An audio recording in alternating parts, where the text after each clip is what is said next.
Welcome. This is the One Broadway Collaborative Podcast, and I'm Aaron Tornberg. I am here today with two very special guests.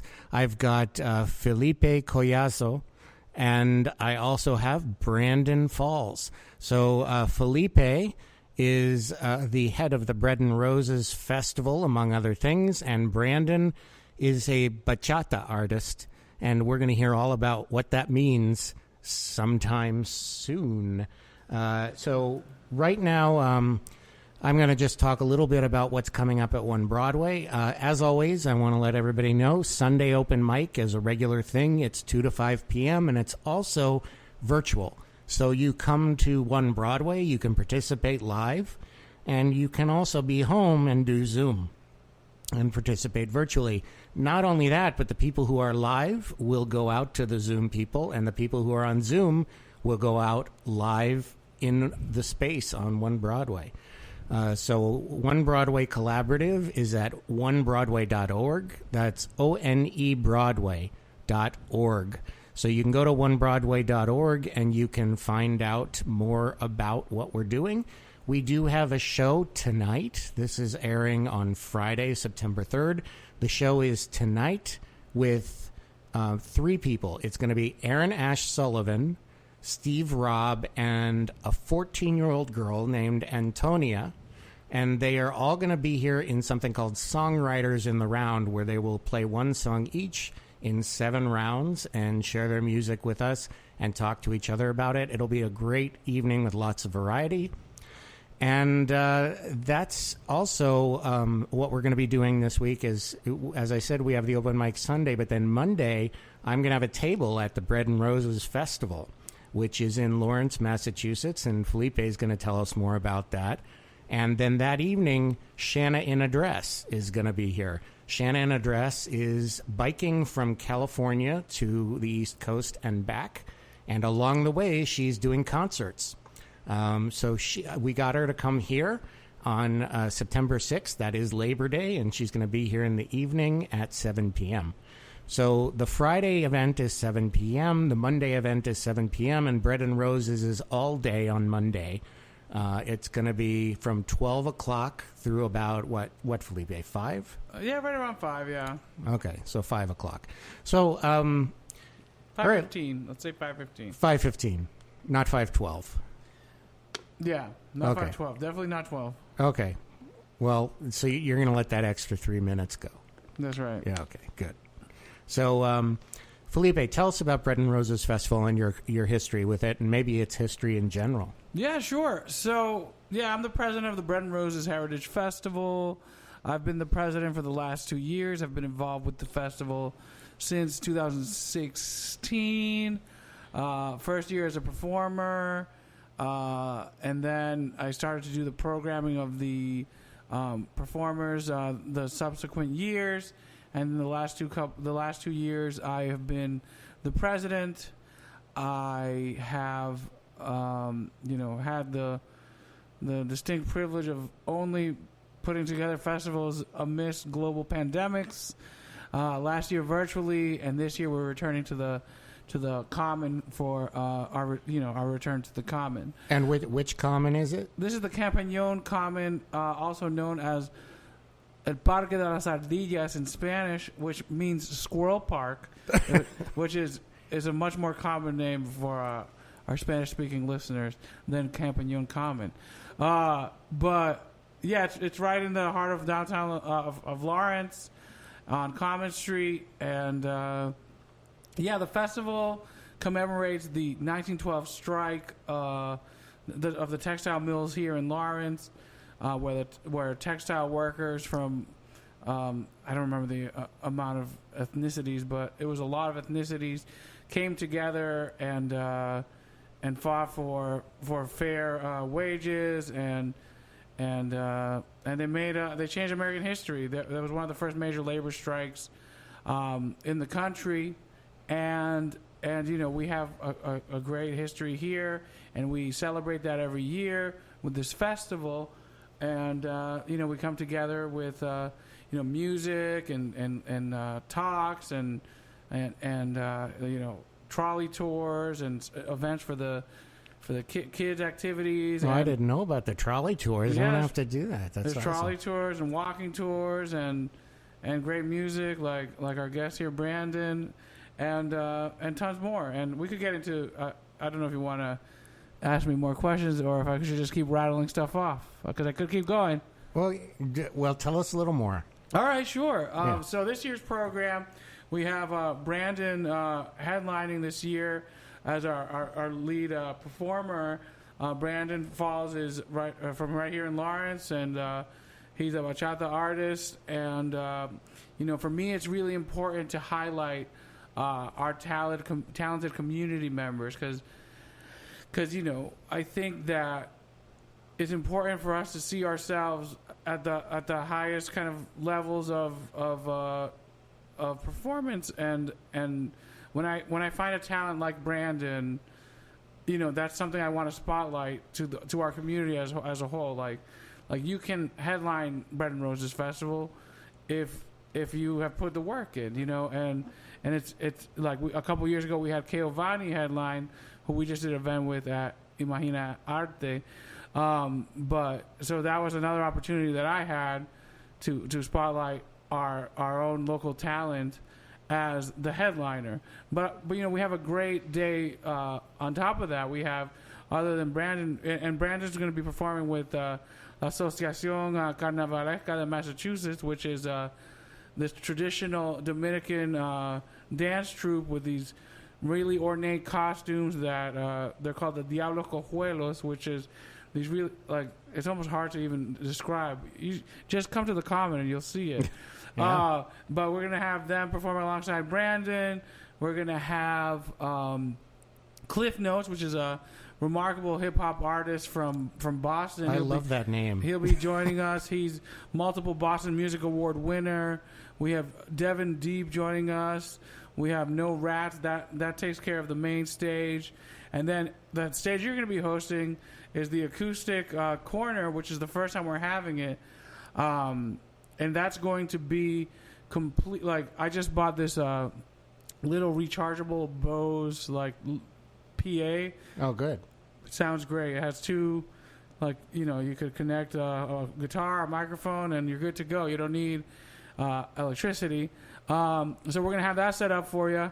And on that stage, we're going to have Chesky. We're going to have Miles Bullen.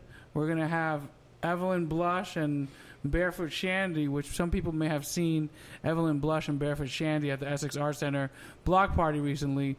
That is a new area for this year. And on top of that, we're going to have, for the first time ever, something known as the Literary Lounge. We have a lot of great spoken word artists in town, and we're connected to a lot of of the local writing community, and on top of that, we have some great artists from outside the community that are going to come. We have Portia O coming from Boston. She's actually Boston's poet laureate currently, and she's going to be doing a spoken word performance. She's going to be headlining that stage.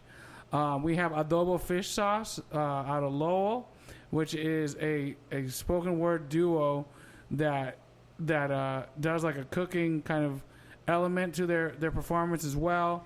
And it's going to be hosted by our local literary magazine folks at Exposed Brick Literary Magazine, and there's also going to be a writing workshop based on the book American Sunrise by Joy Harjo. So that's that. We're going to have the Kids Zone is back. We're going to have the Essex Art Center there doing Make Your Own Flip Book animation station. We're going to have Bubbles McGee, a bubble artist. Nice. We're going to have Ed Bray, who's been there for years now, and he does hand-drawn portraits of people the entirety of the festival. And this is September 6th. September 6th, right? Yep. And on the family stage, we're going to have Cara Brindisi, a folk artist from the Worcester area. We're going to have the Free Soil Collective out of Lowell. We're going to have Kay Duran Music doing some of her singing students will be there performing. And we're going to have the Azizwe Dance Studio there doing a dance performance as well as a dance lesson. So we got a lot going on, and it's free dollars, 100% free. And from noon to around. Oh wait, I forgot. And then the last thing that happens after the headlining musician is the Bread and Puppet Theater, which is a political theater troupe from Glover, Vermont. They do their performance. They have these enormous paper mache puppets, and it's quite the spectacle. So yeah, that's what we're doing. That sounds great. I'm excited to be there. And I expect I'm especially excited to see what a bubble artist is, but don't tell us. I want to. All right, it's a secret. Yeah, it's a secret. If you want to know what a bubble artist is, you got to go to the festival, and you got to be there at Campagnone Common or Squirrel Park, if you prefer. That's great, Felipe. And how many years have you been doing that, did you say? Me this is the 37th year of the festival. I've been doing it since like 2016. Okay. So, but it's been around, and it's a great time. It has been, yeah. Yeah. So, good way to commemorate Labor Day, and especially in the city of Lawrence with the mills and everything else that's here. That's great. So Felipe is eventually going to come back and talk about himself a little bit more, but yeah, I'm a musician as well, but that's next time. Stay tuned to chapter 2 of Felipe. Right, it'll be Felipe Collazzo, part 2, or what? Part 2. Capítulo 2. How do? Is that what it is? Okay. Well, capítulo is chapter 2. Okay. But capítulo is what they use in the Spanish soap operas. Oh, okay. Then yes, that's exactly what we want. So, in any case, I am here with Brandon Falls. So, Brandon, where are you from? Are you from Lawrence? So, first of all, Aaron, thank you so much for having me on your podcast. Yes, I'm born and raised in Lawrence. I was actually born in New York, but trust me, I was raised here. Yeah. So for all those people that dislike the Yankees, I'm from here. Don't worry. Like, I'm a Boston fan. Yes, I've lived here all my life. Basically, I've been very heavily influenced by bachata music, especially that Lawrence has a strong Dominican, Puerto Rican based community, and then I also have my father, who was in the scene since it started back in the 60s. But yeah, I'm from here, from Lawrence. Went to school here, graduated from Lawrence High School, the High School Learning Center, right here on I think is it Jackson Street or Lawrence, the one in front of the library. Oh, that's on the corner of Lawrence and Haverhill, right? Yeah, more or less. So yeah. Well, that's cool. And but you mentioned bachata. So define bachata. Okay, you guys ready for a story? Sure. So the true meaning for bachata is actually like a get-together in a backyard of people just getting, having fun, drinking or whatnot. That's what the true meaning of bachata is. Now, as bachata as we know it is a folk music from the Dominican Republic. To put it in simpler terms, is more like is blues music, but for Dominicans. It originated as far back as March 30th, 1962. That's when it all started after the death of Trujillo, which was the dictator of Dominican Republic for a long period of time. Mm-hmm. It started there, and when it initially started, it wasn't called bachata yet. It was called música de amargue. Why? Because that's how we would describe blues music, like rhythm, rhythm of the blues. For us, it was música de amargue, and it was the first artist who started recording bachata was José Manuel Calderón. That same day, March 30th, 1962, he started with a song called Condena, which was the first bachata ever. Mm-hmm. So that's where it was born. After that, it really took off. Other artists were able to now come out of hiding, basically, because before, like, bachata existed, but like in the more rural places in Dominican Republic. Why? Because Rafael Trujillo, he thought that music was for, I guess, it was too poor. In his words, it was too poor. So that's why if you perform that music, you do that like on the low key, as we say, right, Felipe? And after that, after seeing the pioneer come up, then came the other followers like Rafael Encarnacion, Bernardo Ortiz. Then came Luis Segura, which is the father of bachata, and so many more. It did went through a phase where in the 70s everybody hated it. Yes, like it just like I feel like a lot of genres that came from the bottom up started that way, and bachata definitely had its moment where everybody was just like, this is disgraceful music. You shouldn't be listening to this. Honestly, in the places in Dominican Republic where they listen to bachata was either cabarets, which are like, how you describe that in English, Felipe? Like cabarets, right? Yeah, that. And then like strip clubs, like things like that like where people would just get drunk, be around women all night. That in other people's like eyes, that's where you would listen to that kind of music. That's how they basically leveled our music or graded that in such a low level throughout the 70s, and that's why they called it then bachata. Oh, that's just a bachata. People just doing whatever and around women drinking all night. That's what a bachata is, and it stuck. Now, once in the early 80s, when Luis Segura came out with the song Pena, which I know most people, even are like my age, know this song. Once he came out with that, it opened a new chapter for bachata, where now people started to accept it, and it started being televised in Dominican Republic shows that they had at the time. So they would headline Luis Segura, and they would headline another bachatero that is no longer with us. His name's Ramón Cordero, his most famous song was Amor del Bueno. You can also call it Morenita Mía. I remember my father actually headlined that show with him back in 1981. You can find that on YouTube, by the way. Is your father still playing?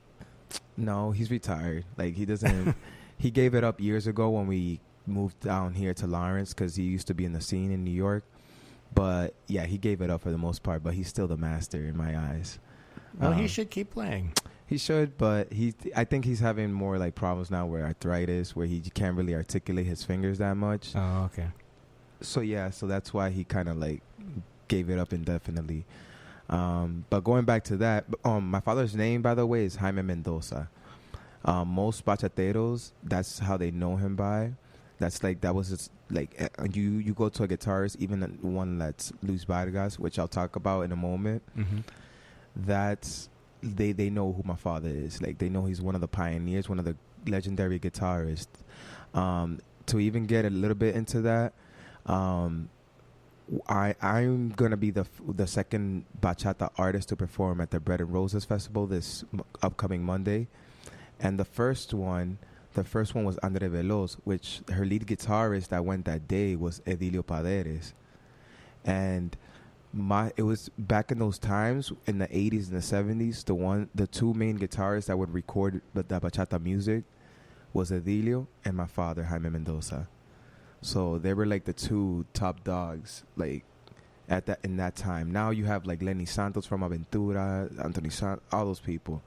But now in the 80s came stars like Leonardo Paniagua, who's known for the song Ella se llamaba Marta.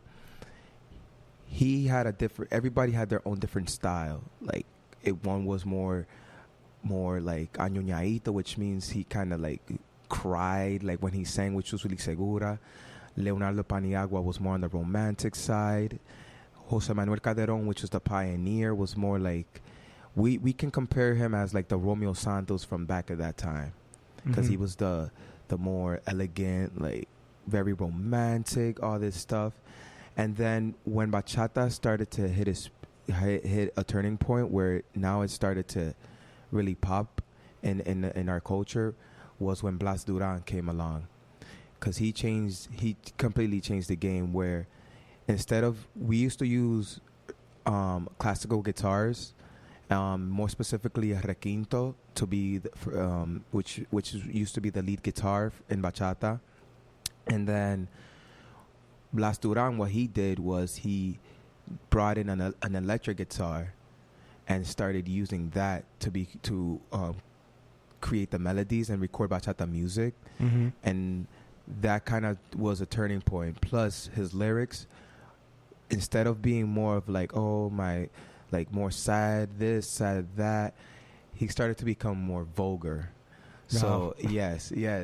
So he would even have songs that would be like, that will start, me duele el hueso, which means like, it's like double meaning, right?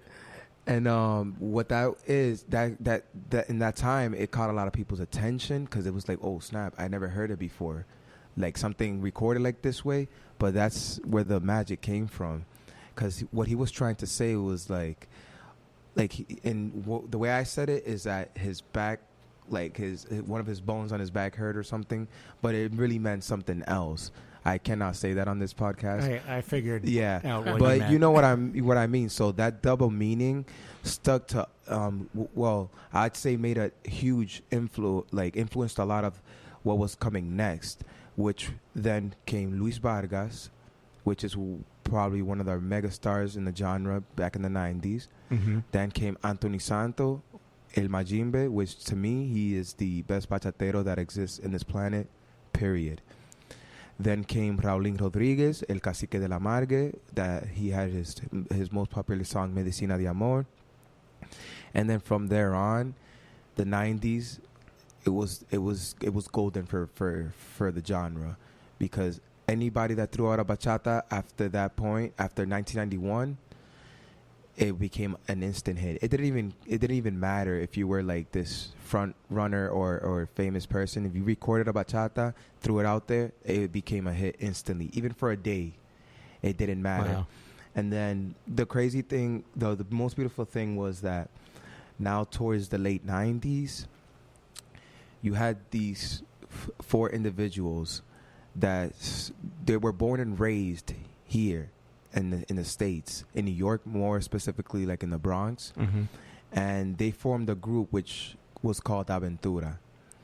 That brought in a different audience, mainstream audience, because of the way they interpreted bachata. They took what they learned here, like rap music, R&B, rock, and they influenced that in our folk music, which is bachata. And they'd even sing English lyrics in these songs in the recordings, which at the time people were like, "Oh, you can't do that. Bachata doesn't do that. Like, we don't implement."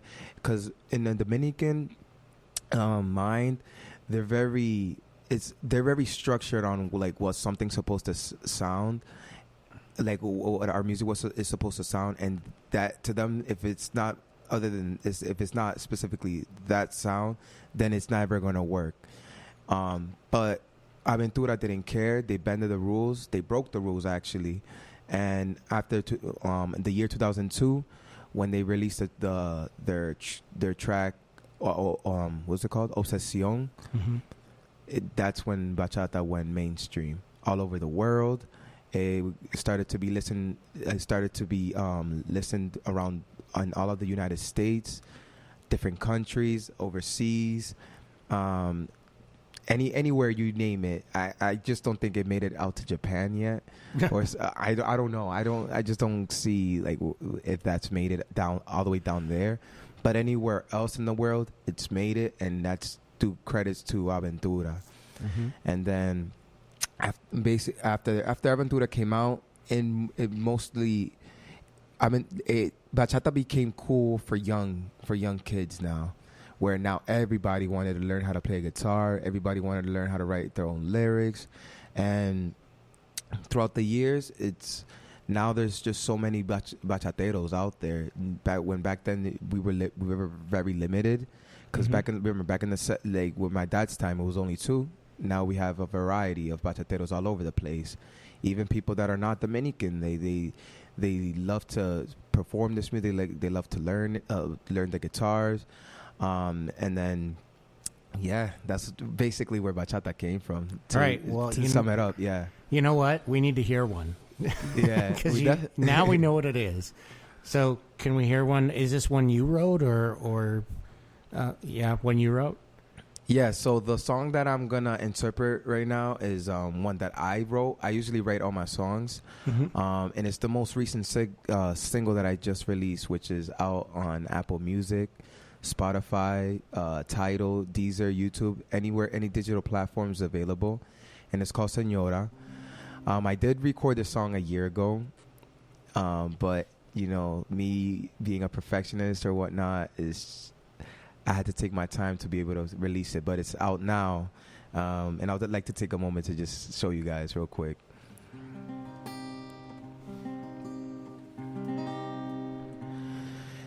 Hola, respeto a usted, señora. Dime si se enamora para yo poder conquistarla para mí.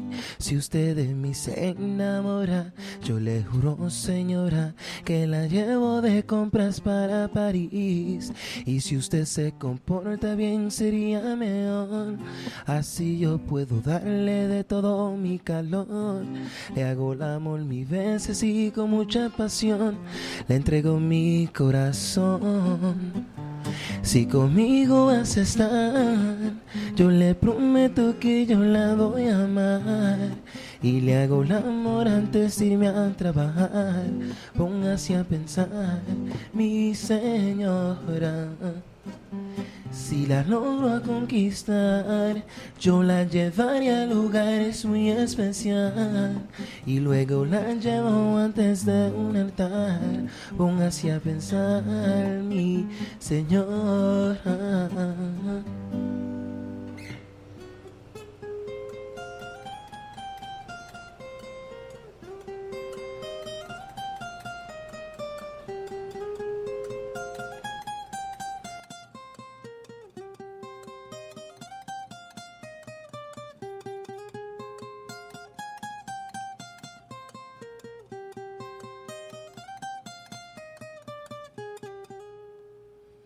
That's a little bit of Señora.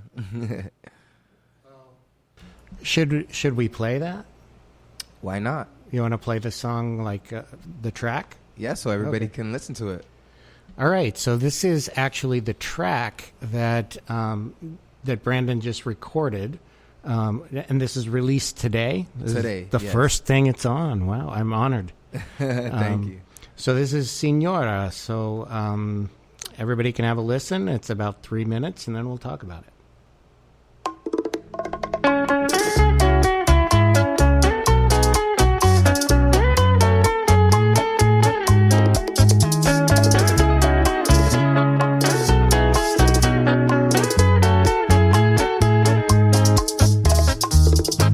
Hola, respeto a usted, señora. Dime si se enamora para yo poder conquistarla para mí. Si usted de mí se enamora, yo le juro, señora, que la llevo de compras para París. Y si usted se comporta bien sería mejor. Así yo puedo darle de todo mi calor. Le hago el amor 1000 veces y con mucha pasión. Le entrego mi corazón. Si conmigo vas a estar, yo le prometo que yo la voy a amar. Y le hago el amor antes de irme a trabajar. Póngase a pensar, mi señora. Si la logro conquistar, yo la llevaré a lugares muy especiales. Y luego la llevo antes de un altar. Póngase a pensar, mi señora.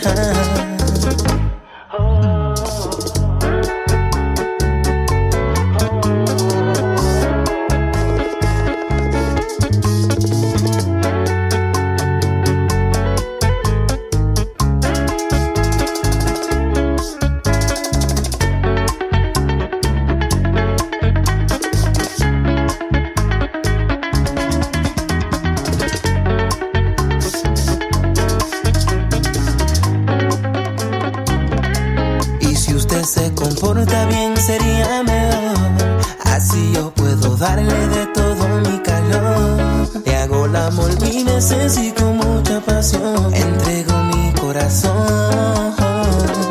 Si conmigo vas a estar, yo le prometo que yo la voy a amar. Y le hago el amor antes de irme a trabajar. Póngase a pensar, mi señora.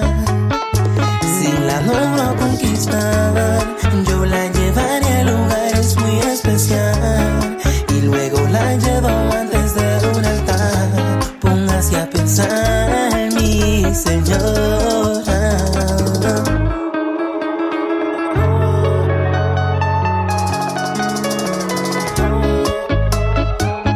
Solo quiero ser tuyo.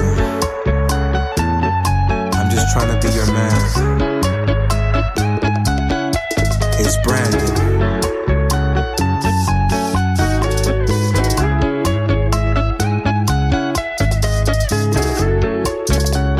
Suena esa guitarra también.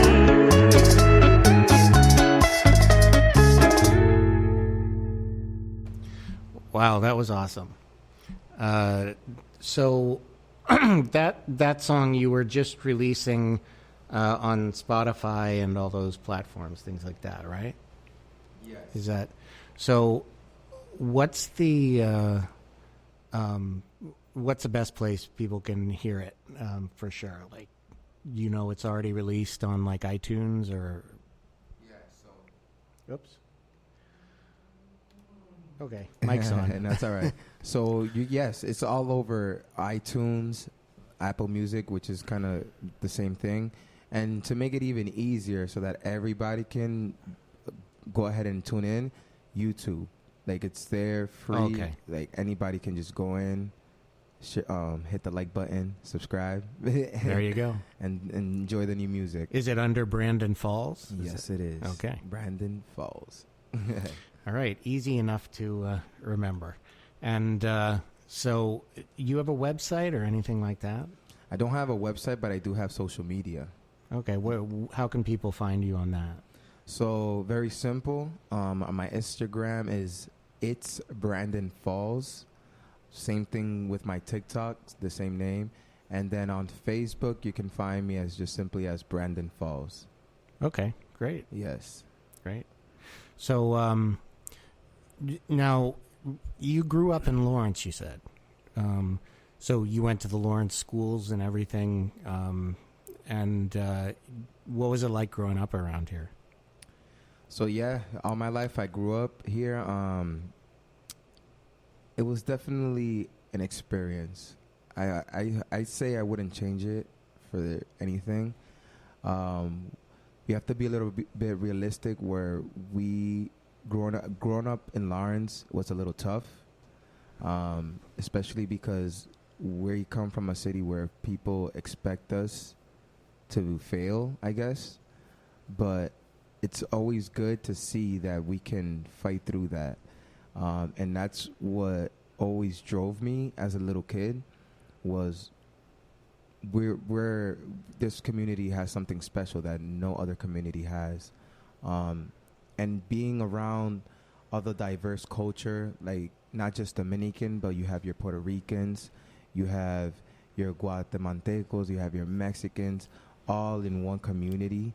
It was fun growing up here, and to be able to feel like you're back in your motherland, like in DR. That's how close it feels to me to be here in Lawrence. And the school system, I went to many schools here as a kid.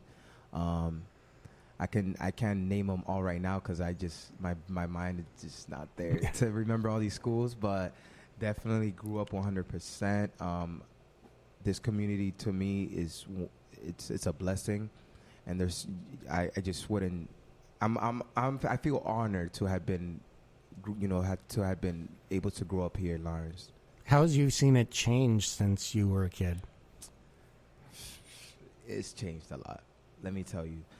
In the sense of its people, I feel like it hasn't changed much. Like it's still it's still very, Hispanic based, where, we have our people here where we can still feel like you can open up a window and you can hear your bachata music, salsa music. You still got your bodegas open.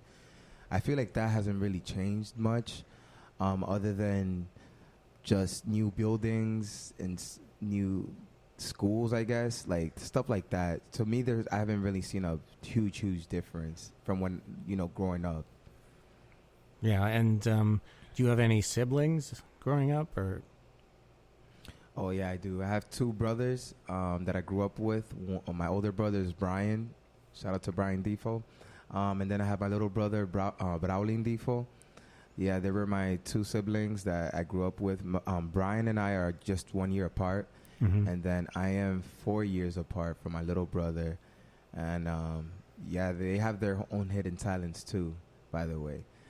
But I guess one day they'll decide to bring it out and be part of what's going on today. But yeah.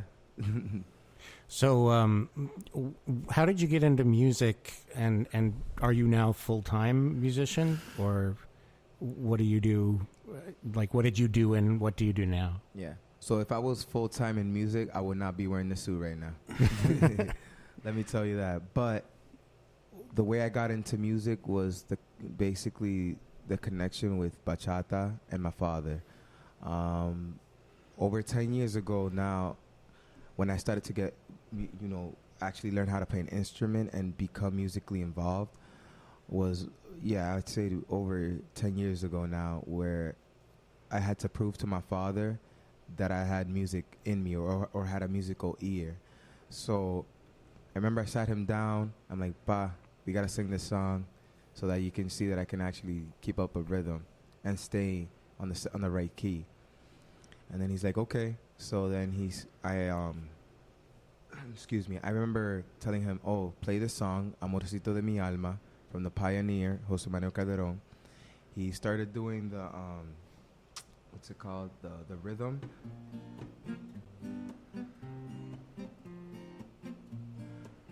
He did that, and then I just quickly jumped along and started singing with him while he played the guitar. And I was like, "Amor, amorcito de mi alma, te amaré toda una eternidad. Ay, ay, amor, amorcito de mi alma." So when I sang that to him, and I stayed on key on rhythm, he was like, "That's it. My son has music in him." So he wrote a piece of paper of with that same chord progression that I just played, and that's where it kind of started, and that's how I became a musician. Now, am I full time? No, I do have my regular job, but for the most part, I have a strong focus in music, especially now that I've transitioned from just a guitarist to a solo artist. So right now I'm trying to balance the two out, but for the most part, music is where I'm aiming more towards. Mm-hmm. How did that transition come to work out? Like, how long were you like solely a guitarist, and like when did that change? How did that change come to be, and like how do you get there? It was a process. Let me tell you, it was a process, because I was mainly a guitarist for 9 years, for most of the time that I was a musician. Now, I used to sing. Well, I used to sing in a group where one of my colleagues or whatnot, one of my older brothers that I didn't grow up with, that he came from the Dominican Republic, and then his name is Junior. We had our own band together, but he was the main singer, and I was always the lead guitarist, and I would accompany a lot of groups that came here. Like I've even gotten to play with Vargas on stage, Monchy y Nathalia, a lot of big people from the bachata scene. Mm-hmm. And then for some reason, 2015, so years now, I kind of felt like an itch in me where I wanted to where I felt like I could be more than just the person on the guitar. And that's when I started to experiment with vocals. Mind you, I was just way too shy to do it. I was really shy. And I started to, in our repertoire, in our shows, I started to write in one song. And that's all I would sing, is just one song. And it was from Vena, and the song was called Sangre de mis Venas, which was actually a group that Anthony Santos and Max Allende from Aventura formed with Steve Styles, that used to be from a group called Extreme. I don't know if you remember them. Yeah. Shorty, baby girl, you look so fine. That you don't remember that? That was a long time ago, but that was one song that I'm like, I feel comfortable enough to sing this in front of people and not feel like I'm gonna mess up. So that's how I kind of started. I would only sing one song out of the whole night, and my brother would do the whole show. Then my brother started to transition from bachata to típico, which left me without a lead singer. So it's like, what do we do now? Do we not take the shows because my brothers can't commit to us now, or do I put my big boy pants on and start to sing? Because I knew I had the voice in me, but it was just a fear of more just like shyness that I had that kept me from unlocking my full potential. So then I started to play at house parties around 2017, like little house parties that would throw in basements, and I'd be the singer all night, and that's how I kind of got used to it. And then as of 2018 actually, it's when I released my first song ever, which is called La Amante, also available in all the digital platforms. That's when I discovered that, of course, it was a heartbreak. Like, I'm in the middle of a heartbreak, and I was able to uncover that I had the ability to write songs, like just out of nothing, from straight out of my heart. And then for me to sing it the way I wanted to made it even better. And that's kind of where I started to build the confidence in singing and being the front man. And then as of last year, while we were locked in the pandemic, I made sure that I had a strong focus on practicing vocals and stage presence and all that, because I knew after the pandemic was over, I'm coming out strong as a lead singer, and that's it. There's no turning back. And after that, you are your own solo artist. And fortunately, it turned out good. I was able to get shows, and especially at Pez Dorado. That's where I first started this year, where it looked like I was doing these shows for, like, I was doing what I was doing for like years as a singer, which I was only doing. I just had started doing it and experimenting back in 2015. But more or less, that's kind of how I transitioned from just a guitarist to an artist. And what was the place that you first played? It's called Pez Dorado. It's a bar and grill here in Lawrence. It's located on 680 Essex Street, which I'm performing there this Saturday, by the way. Oh, there you Want to go? That's where I got my first opportunity to show people that I am the front man now. Like, I am my own artist. Here's what I got. Well, that's great. Yes. Everybody should go see you on Saturday. What time? So everybody should be there by 9 o'clock. Okay. 9 o'clock. Brandon Right. has 3 shows this weekend, right? Yes. It's a busy weekend. I'm blessed, very fortunate. The first show is going to be tomorrow. It's going to be at the famous Spigot River Brewery. It'll actually be my second time performing there. And that show will start at 7 o'clock p.m. sharp. And it's located on 56 Island Street. So for all the viewers, come and support your locals. And then obviously I just mentioned the one at Pez Dorado, which is the following day on September 4th, Saturday. That one you have to be there by 9 p.m. And that's on 680 Essex Street. And then I take a break on Sunday because that's the day for one to rest. Labor Day, which is September 6th, I will be at the Bread and Roses Festival alongside Felipe. Around what time am I going up? 3 something. 3? Three, but everybody wants to be there by noon. by 3, yeah. Yeah, everybody wants. They should all be there at noon and just stay. Yeah, for sure. Stay the till whole day, 5. But yeah, you're right around 3, I think. Yeah, so it's a busy lineup this That's weekend. great. I'm going to take a short break here and talk about One Broadway. So this weekend, as I said, we've got lots of events. So if you're not hearing Brandon over at Spigot River Brewery, you can be here. And you can, on Friday night, we're going to have Aaron Ash Sullivan. And we're going to have Steve Robb and a 14-year-old girl named Antonia who is really great. She writes her own songs, and she's going to perform them here. It's probably her first performance ever. And that's going to be on Friday night. That's September 3rd. Then on Sunday, we have the open mic, as I mentioned before. And we have on Monday, Bread and Roses Festival, where you can hear Brandon. You can meet Felipe.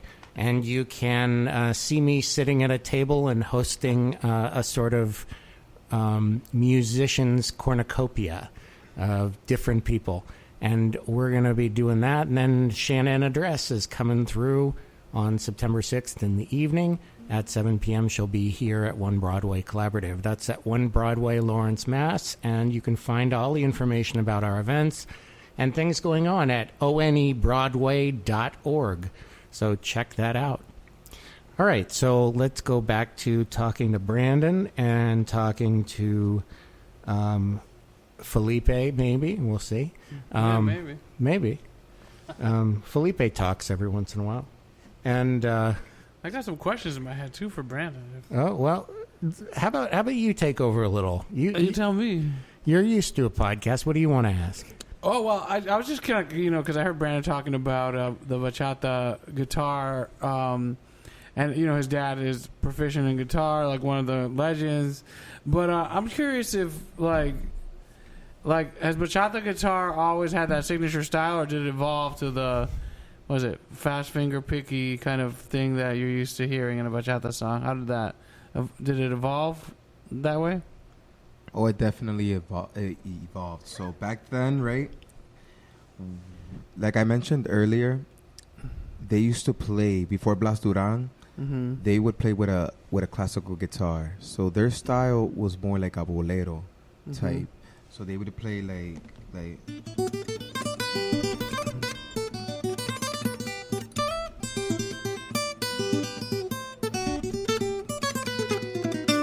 that's how they would play back in the day. But then as Blas Duran started to come into the mix, everything became much more simple, where the attack was not more finger picking like that anymore, but it was more with your thumb and a very more melodic, like where it was comparable to the lyrics. So when Blas Duran came on, he had one song that would go.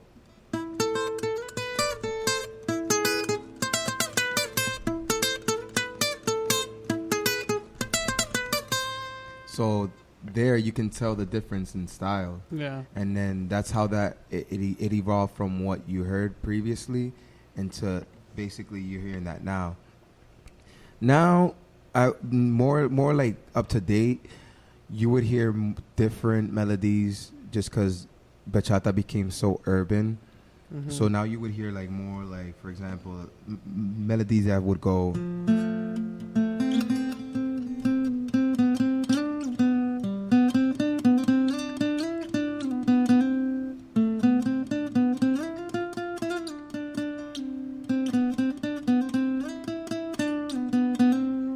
So more like that gives you a better feel. It makes it, the guitar kind of talks to you more than what it used to.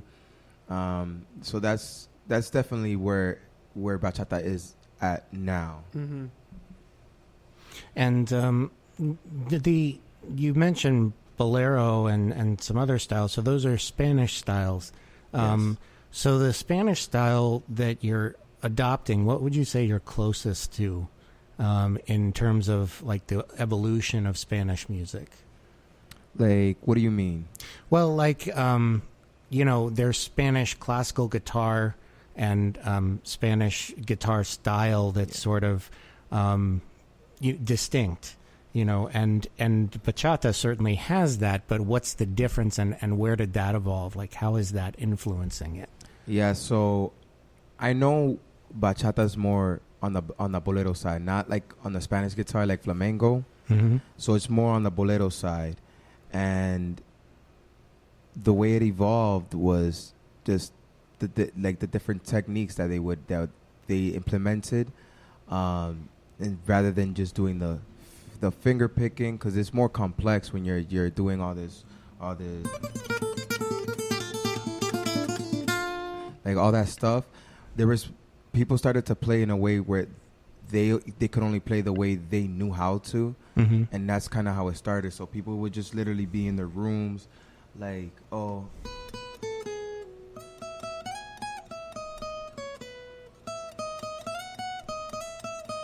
and it became that simple, Mm-hmm. just off of just literally a person sitting in a room with nobody to teach them how to play guitar. They just going by whatever it's on their head, and they would transcribe it through a guitar, and that's kind of how that went away from the more complex bolero sound. And Were you just playing Tu Cárcel? Yeah, to give you an example. well, so what do you think is you mentioned it was blues, right? You compared it to like Dominican blues music. Is bachata like unique to the Dominican Republic, or is it sort of going to other areas as well of the world? It's definitely unique to Dominican Republic, but at this point, it's expanded Mm-hmm. greatly throughout the whole world. We're talking countries overseas like Spain, Australia, Canada. We're talking Brazil, anywhere in South America, Europe, you name Mm-hmm. it. It's gotten that big. And when you say it's like blues, is it because of the origin? That's why you're saying that, or is there something bluesy about it? Like, is it typically? I mean, it sounds more Spanish to me than blues. So you're talking about just the origin of it? It's the lyrics and the lyrics, feeling that you okay. get. So the I lyrics, see. more or less, bachata talks about lyrics about heartbreak. That's its focus. You know, oh, my girl left me, and now I'm stuck with the bottle. I want to drink this because I can't have her. Yeah, that's kind of why. Well, that's exactly why you would call it. And the vulgar blues. stuff, which also comes in with blues as well. Exactly, yeah. and it's also the way you sing it. Because if you ever listen to a song from Luis Segura, the guy sounds like he's crying on a track, Mhm. but people felt that. That's what amargue is. That's what blues music will do to you. Mm-hmm. Like, give you that urge to like feel sad, even if you're not feeling sad. That's what bachata does to you, and it's blues music, but for Dominicans. And can you play something else that you wrote or something that's traditional? Oh, definitely. There's one song that I wrote that I love to actually perform, and it's about heartbreak, and it's about how there was one girl that did not believe in me and anything that I tried to do, any dream that I tried to chase. She wouldn't support me, give me that moral support. She ended up leaving me for others, for whatever, for another person. And regardless of what she did, that I was now a new person. I was going to push through that. Mm-hmm. So I'll sing you a little bit of that piece.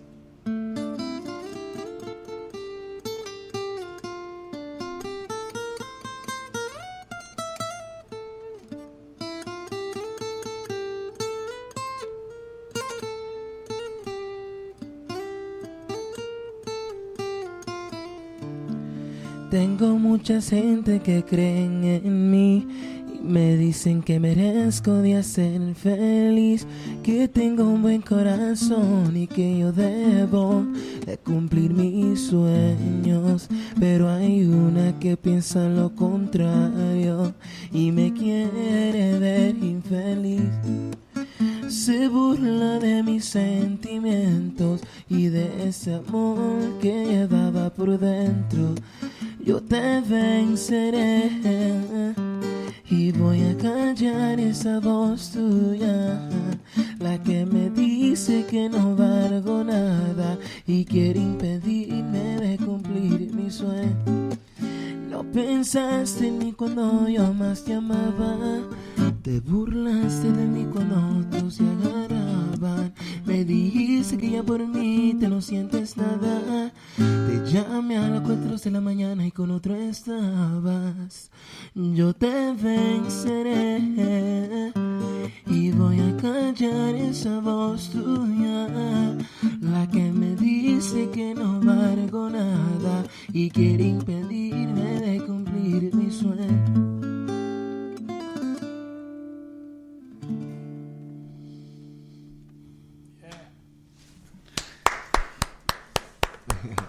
Come on, Felipe. We need a crowd. I said, yeah. Oh, okay, All there right, you go. There we go. That was great. Thank you. And what were the? Can you do the exact meaning of the words? So if I give you a rundown, I'm trying to be Google Translate right now in my head.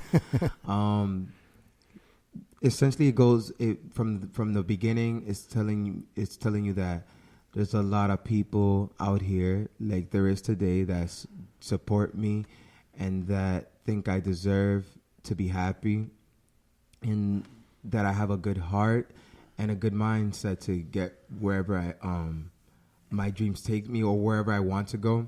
Mm-hmm.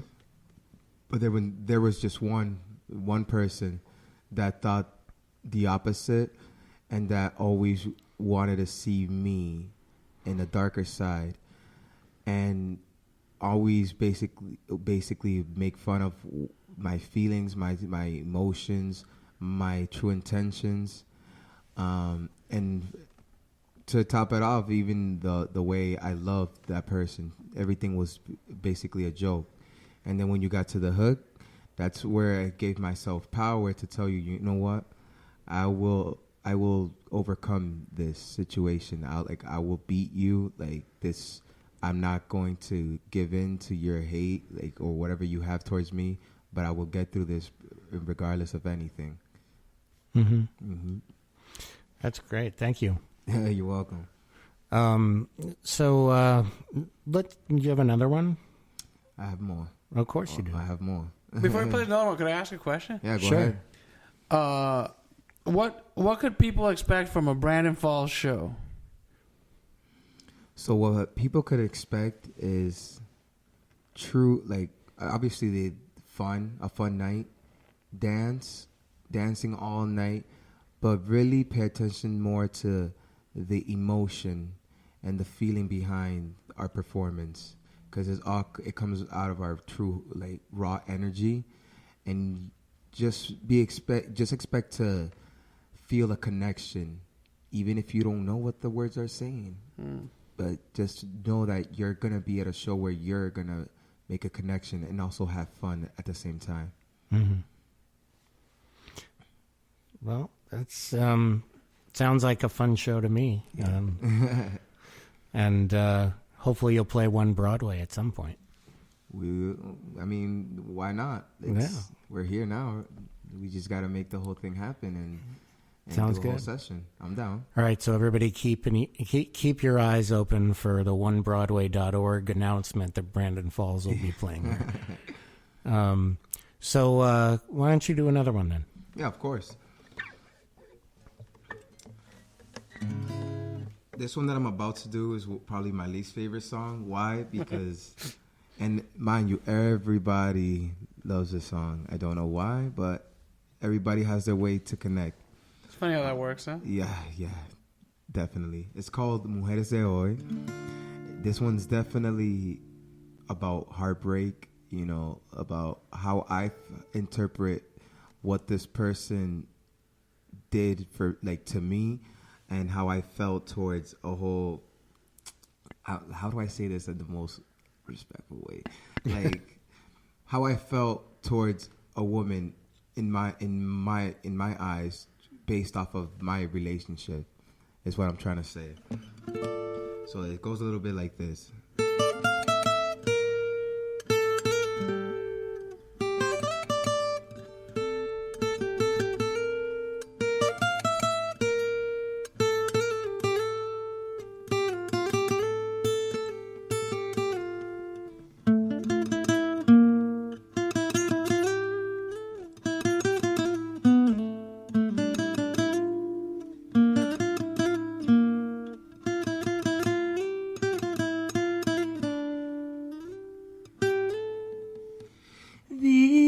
En un tiempo donde la mujer es la que hace la traición, te hacen creer que es buena e inocente y te dicen, oh baby, yo te amo. Se burlan de nosotros cuando estamos trabajando para darle placer, y luego te niega y le dice el otro hombre que con él se siente mujer. Y ahora no sé por qué perdí tanto tiempo en ella, sabiendo que ella me fue infiel. Yo sé que debo de buscar en otras partes, porque sé que no todas son cruel. Y también es que duele la traición de una mujer, ay, de una mujer. Y esa es la pura maldita realidad de las mujeres de hoy.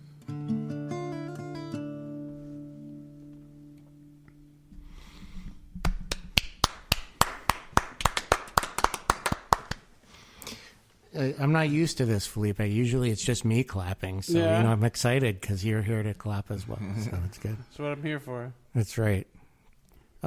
I'll do the applause at the festival, but you can do it here. So. All right, sounds good. Yeah. So do you play other types of music at all? I mean, I do, but honestly, my forte is bachata. I can play probably minimal, like a little bit of kind of like R&B, rock, just a little bit, not proficient at all. But I would title myself as a full bachata musician. Mm-hmm. Honestly, that's how I would title me as a musician.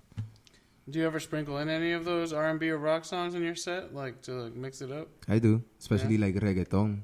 Yeah. Yeah, I do. Just to give it a little twist. Yeah. That's those type of songs. That's when you'll see me put the guitar down. Yeah. And you have like more of like the drums do the work and a little bit of the bass and all that. But for the most part, it's bachata. I'll probably sing because I do like to listen to hip hop and R&B. Like I'll throw in like a line from like Drake. Tory Lanez here and there. Like I would do that just to keep the crowd engaged and to show them that like, listen, I love other music too. It's not just bachata, but I also do merengue, which is my basically my my subgenre, and that's bachata and merengues are basically what I do. Can you give me an example of merengue and do one of those? I definitely can. All right. My brain's loading. I don't have an original yet in a merengue, but that's I'll all give right. you an example. Let's see.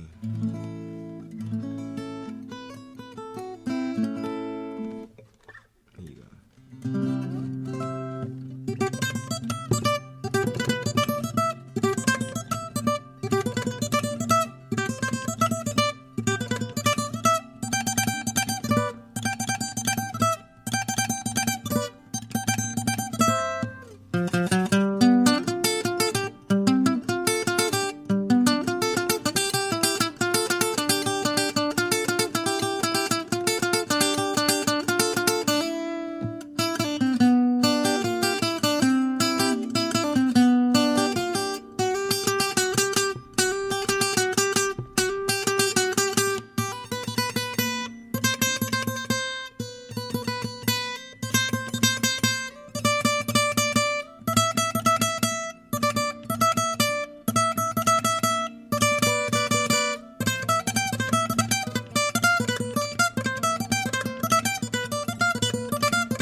And that would be a merengue.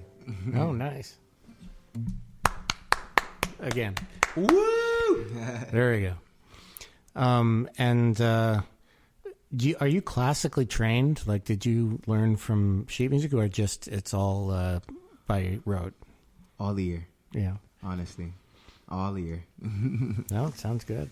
Thank you. And probably some influence of your father showing you some stuff, I would imagine. Oh, definitely. Yeah. Definitely.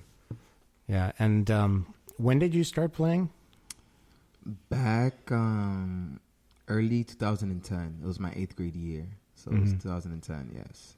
Okay. And so basically you've been playing since then. But when did you start really like going out and performing?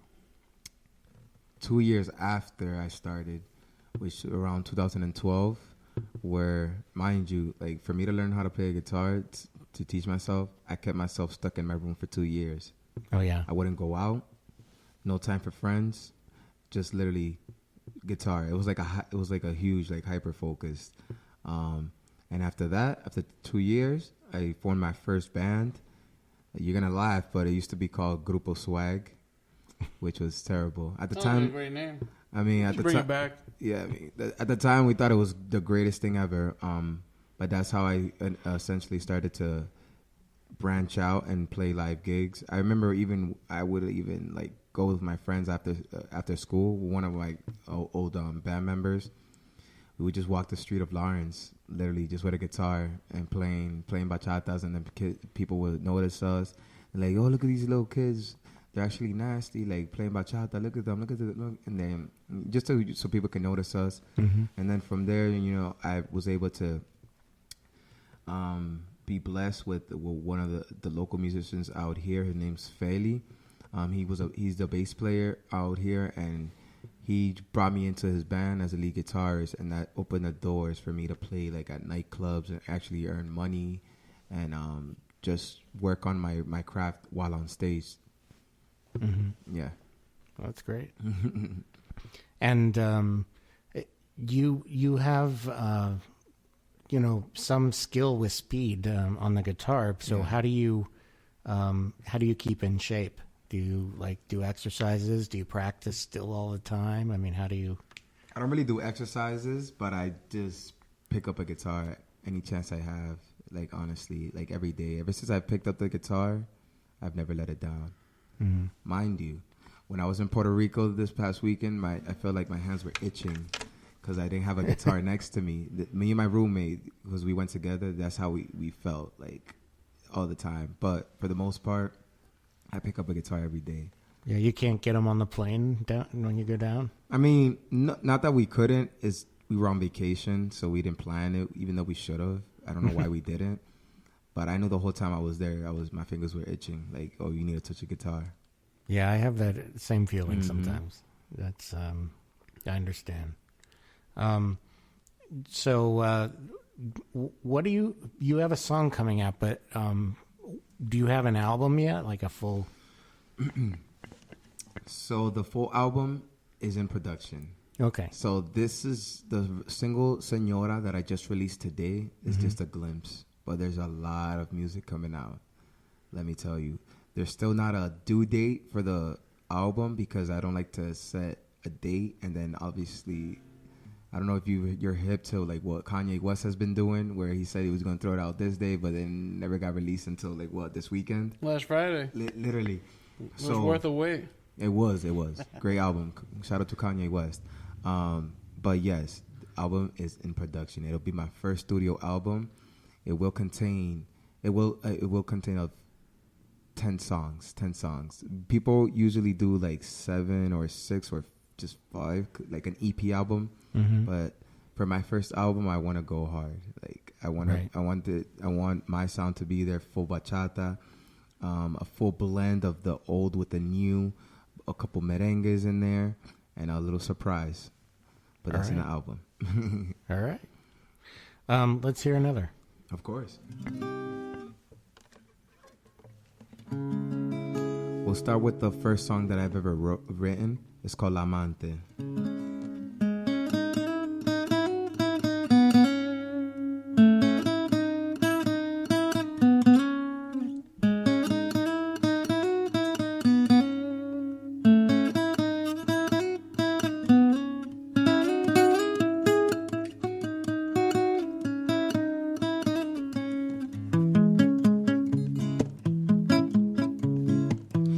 venido a expresarte lo que siento de todo el tiempo que pasamos tú y yo.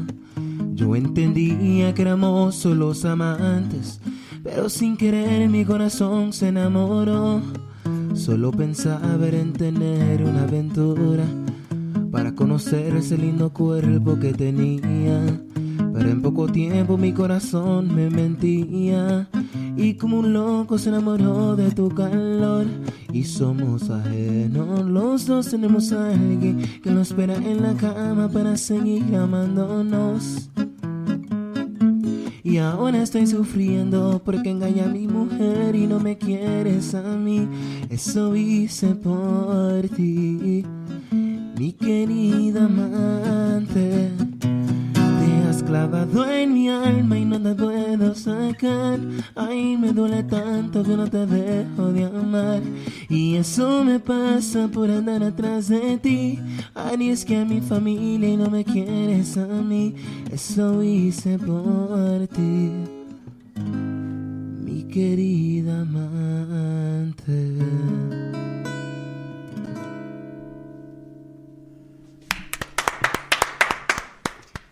And what was the meaning?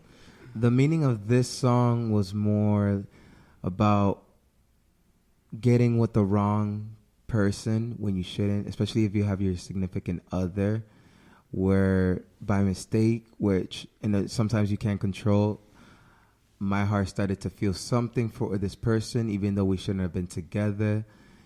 More or less, that's kind of what the song is about. You put your family at risk by getting with somebody else, and then that same person, you ended up falling for them, and then they don't love you the same way that you love them, and it becomes a whole mess basically.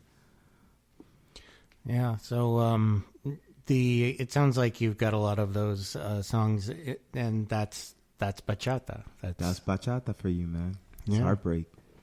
Do you have any that aren't about that? Right now, no.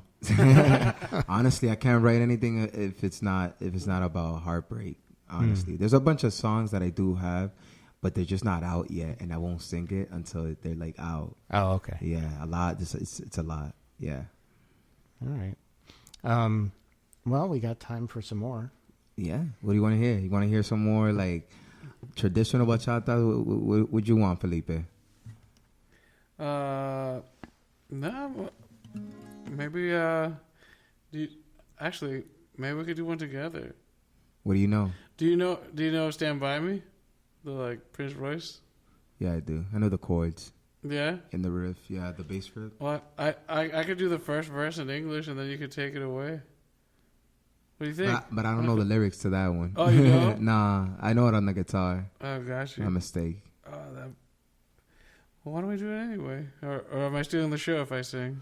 No, come on, man. Let's collaborate then. Let's do it. Sounds good. This is first time ever collaboration. well, it's One Broadway collaborative. It There you makes go. sense. Of course. Fits right in. All right, let me know when you're ready. Let's take it away. 1, 2, 3, and...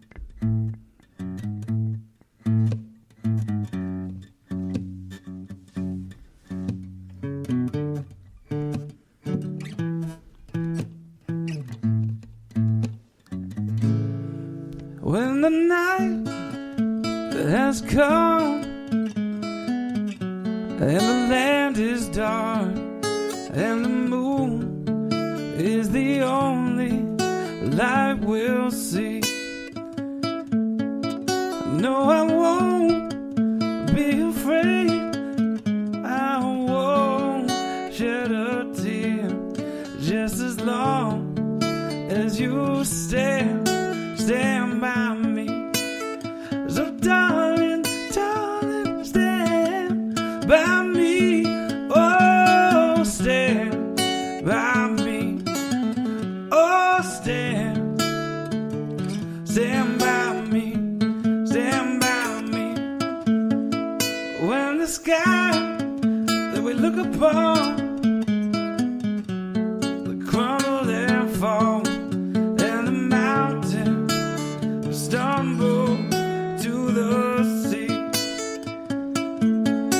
I won't cry, I won't cry.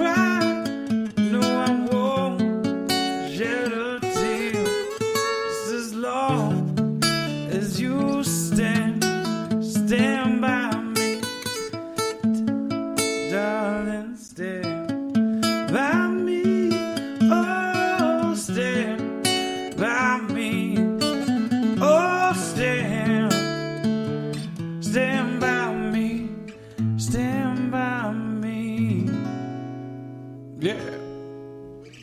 Thanks, Brandon. That was awesome, Felipe. That was fun.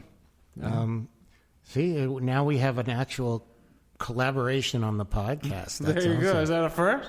That's a first, I think. Nice. Yeah. Yeah, I like being a first for everything. That's good. So you guys made history here tonight. We hope to continue making it. I hope so. Always. So you do have some other English songs, I imagine. Do you have any you would want to play? English? Not so much. Yeah. It's just not my forte. Like it just I feel like I'm not proficient in that world. Well, what do you know that's more of a traditional Spanish song? More traditional. Let's see. To be honest, I'm mainly focused on bachata. Honestly. Well, traditional bachata then. Bachata. I mean that I know from. Yeah, I'll give you a few. All right. Let's see.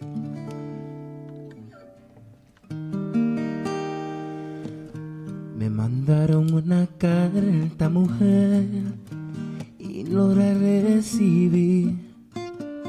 No la quise leer, porque allí comprendí que tú me eras infiel. Que decían esos renglones de ti, no lo puedo decir, pero hay algo que sé, que tú vivías por él y yo moría por ti. Yo soñaba con tenerte entre mis brazos, negra, y llevarte hacia el altar y hacerte mi mujer. Dibujaba tu figura entre el mar y la arena, y todas mis ilusiones que no pueden ser. El dolor, y un día de mí se fue, hoy volvió y yo no lo acepté. Lo que pasó con mi vida no se lo deseo a nadie, solo vivía de mentiras de una forma inexplicable.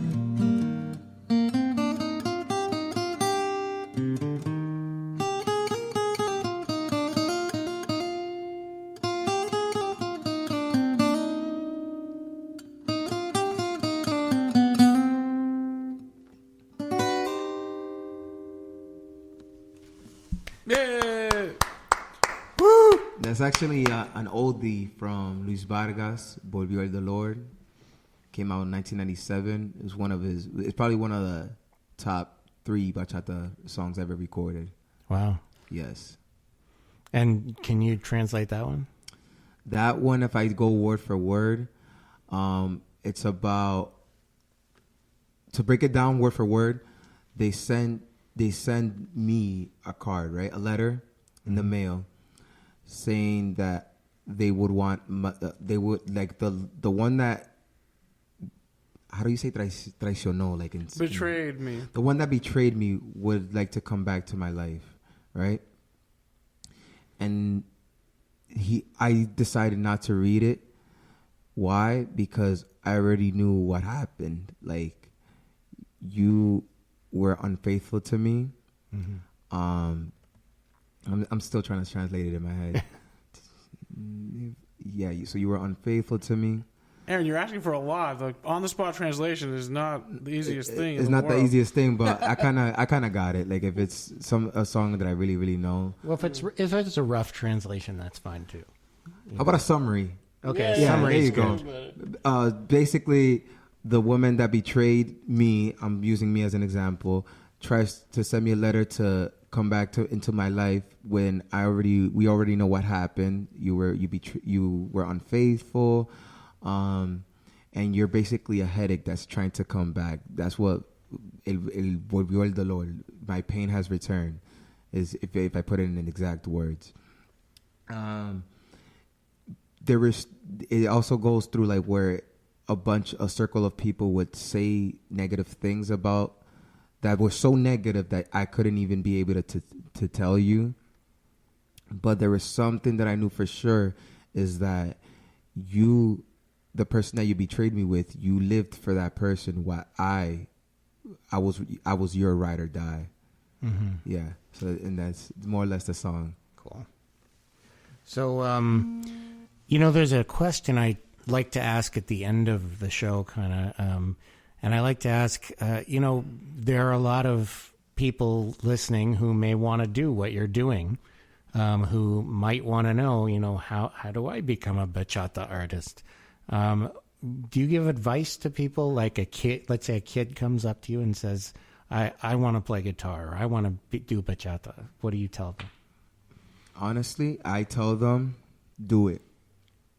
Buy yourself a guitar, the most cheapest one you can, or I'll give you a guitar because I have plenty. If you're truly down, this is what you love, do it. Do it. Your best friend, honestly, is YouTube. Because that's the way I learned. Mm-hmm. And I can even, step out of my way and try to teach you the fundamentals of bachata. That way we can, get that kid to embrace his culture and learn this music. That's what, honestly, I would tell a kid. And I've told them that before. And I've actually am teaching a kid named Freddie Peña. He great kid. We invite him to the show one day, he knows how to play those songs that you like. Oh yeah. And he's very good. And now I'm the one that is teaching him how to master bachata. Mm-hmm. And I would, in the future, like the long-term goal is to be able to establish a program here in Lawrence or close to home that's specifically learning bachata, which mm-hmm. is so that it can give me the opportunity to teach more about the background of who we truly are. Mm-hmm. Keep the tradition alive too, right? Always, man. Yeah.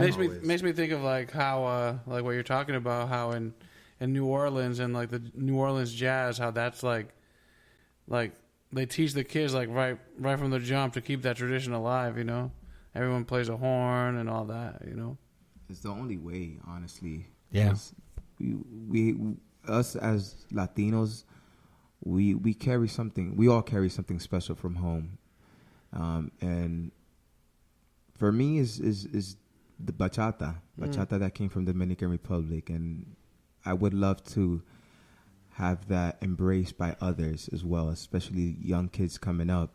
Like, it'd be nice to see a whole community being able to support that, because I haven't seen that yet. Everything is more self-taught, but that's a long-term goal for me, to be able to build that program where I can be able to teach bachata and its background and the culture behind and the history behind it. That sounds great. Yes. So let's hear one more, and we're about at the end here. So play us one more song, and that'll take us out. I got you.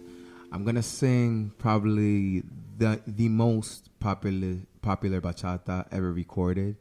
It's from El Majimbe Anthony Santos, Corazón Culpable, and it goes like this.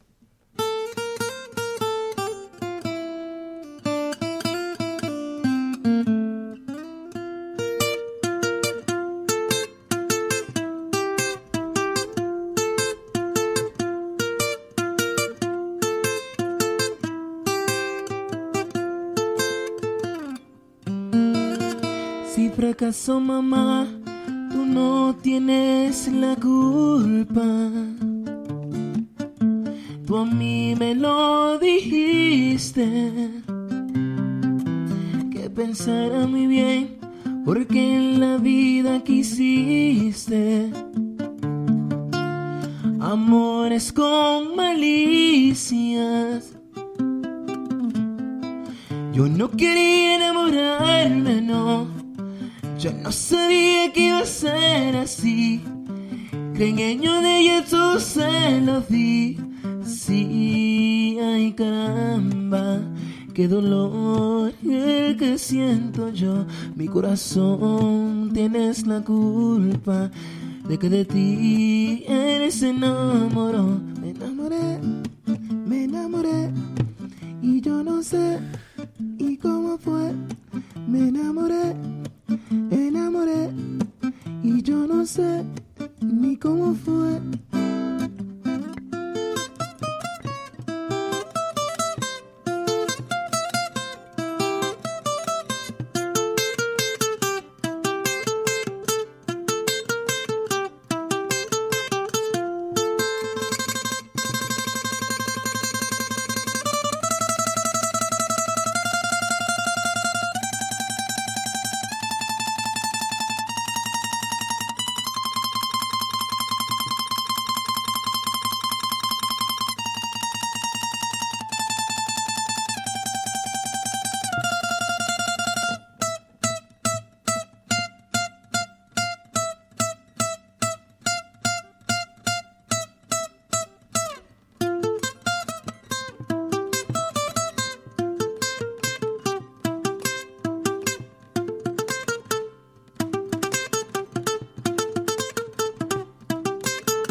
Well, thank you for coming and talking to me today, Brandon and Felipe.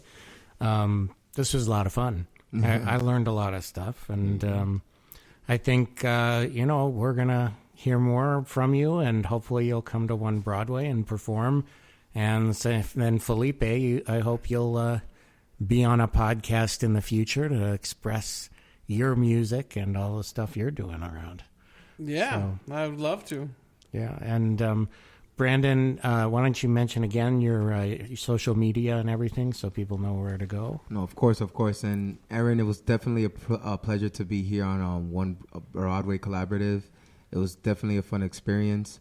But you can find me on Instagram. It's Brandon Falls.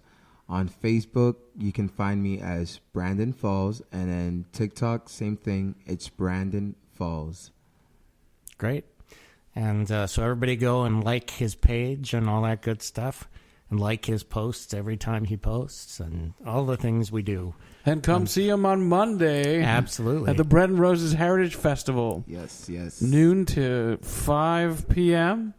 Brandon hits the stage right around 3 o'clock.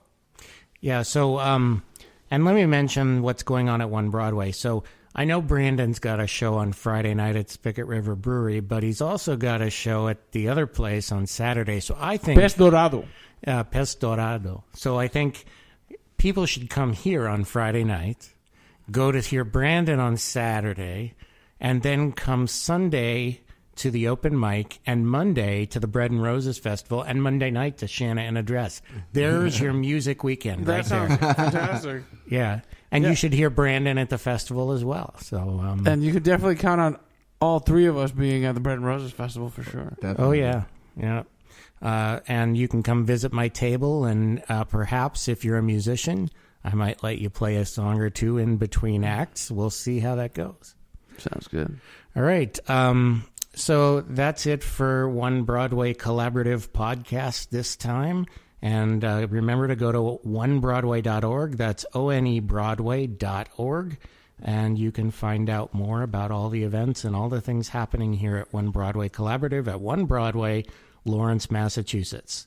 I'll see you, or at least speak to you next time.